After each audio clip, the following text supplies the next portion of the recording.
అసలు ఈ మధ్య కాలంలో కుమారి ఆంటీ ఎంత పాపులర్ అయిపోయారంటే సీరియల్స్లో కూడా కనిపిస్తున్నారు. రేపో మాపో మా విజయ్ దేవరకొండ గారి సినిమాలో కూడా మీరు కనిపిస్తారా అని మేము అనుకుంటున్నాము. Okay, so we will start with Mehboob.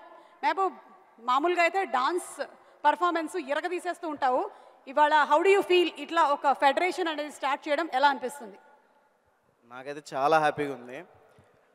చిన్న చిన్న డబ్ స్మాష్లు స్టార్ట్ చేసాం. అందరం ఇక్కడ ఉన్న వాళ్ళు చాలామంది అలాగే స్టార్ట్ చేసాం.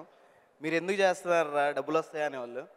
ఆ తర్వాత కొంచెం మళ్ళీ రీల్స్ చేయడం స్టార్ట్ చేసాం. దాని తర్వాత కొంతమంది సెలబ్రిటీస్తో స్టార్ట్ చేసాం.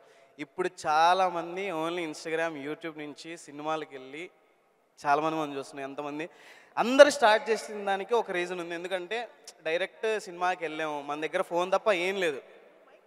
ఆ ఫోన్లోనే ఆ టాలెంట్ చూపించాలి. ఒకళ్ళు డాన్స్ చేద్దాం, ఒకళ్ళు పాట పాడదాం, ఒకళ్ళు కాంటెంట్ క్రియేట్ చేద్దాం. అలాంటిది టాప్ మోస్ట్ క్రియేటర్స్ తెలుగు నుంచి చాలామంది ఉన్నారు. ఐఎమ్ రియలీ హ్యాపీ బికాజ్ మీరందరూ ఏంటి, ఎందుకు అసలు డబ్బులు వస్తున్నాయా, ఫేమ్ వస్తుందా, ఇవన్నీ అడిగేటప్పుడు నాకు అనిపిస్తుంది, అరే మన అందరికి కూడా ఎవరో ఒకళ్ళు హెడ్ ఉండి ఎవరో ఒకళ్ళు గైడ్ చేస్తే ఇంకా బాగుండేది కదా అనిపిస్తుండేది. So I'm very very happy. Telugu digital media federation, thank you so much. మా అందరికీ ఒక గుర్తింపు ఇచ్చినందుకు అండ్ చాలా హ్యాపీగా ఉంది నాకైతే. అనుకోకుండా ఇన్ఫ్లుయెన్సర్ అయిపోయారు ఈవిడ ఇన్ఫ్లుయెన్సర్ అయిపోవాల్సి వచ్చింది. ఇంకెవరో వీడియో తీసిన తర్వాత ఇన్ఫ్లుయెన్సర్ అయ్యారు. ఎలా అనిపిస్తుంది మీకు ఆ మార్పు ఇట్లా జరిగిపోయింది కదా సడన్గా 1 డేలో? షాకుల మీద షాకులు అయితే మామూలుగా తగలట్లేదు నాకు. కానీ అసలు నేను ఊహించలేదు. కానీ అందరికీ నిజంగా పేరున అందరికీ ధన్యవాదాలు తెలుపుకుంటున్నాను. ఎందుకంటే నేను ఎక్కడుంటానో నాకే తెలియదు. ప్రపంచం అంటే ఏంటో కూడా తెలియదు. నాకే ఇవాళ ఇంతమందిలోకి తీసుకొచ్చారంటే నిజంగా సోషల్ మీడియాకి థ్యాంక్ యూ. అలాగే నన్ను సపోర్ట్ చేస్తున్న వాళ్ళందరికీ కూడా, మీ అందరికీ కూడా పేరున ధన్యవాదాలు తెలుపుకుంటున్నాను. Thank you very much. అలాగే కానీ చాలా సంతోషంగా ఉంది.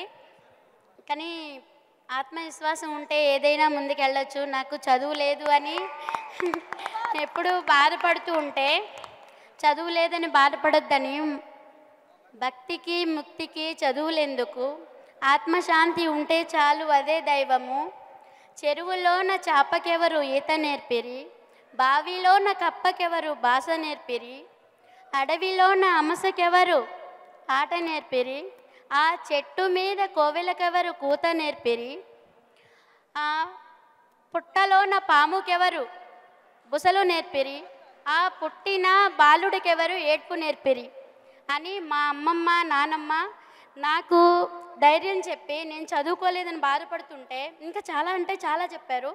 కానీ చదువు ఒక్కటే కాదు, నీ ఆత్మవిశ్వాసం ముందర పని అనేది నేర్చుకుంటే మనం చేసిన దానికి ప్రతిఫలం ఆశించకుండా ముందుకు వెళ్తే అంతా మంచిగా జరుగుతుందని చెప్పారు. కానీ నిజంగా నేను ఎప్పుడూ ఇలా ఎక్స్పెక్ట్ చేయలేదు. కానీ వాళ్ళు చెప్పింది పెద్దల మాట వింటే అది ఎప్పటికైనా సరే విజయమని నా విషయంలో ప్రూవ్ అయింది.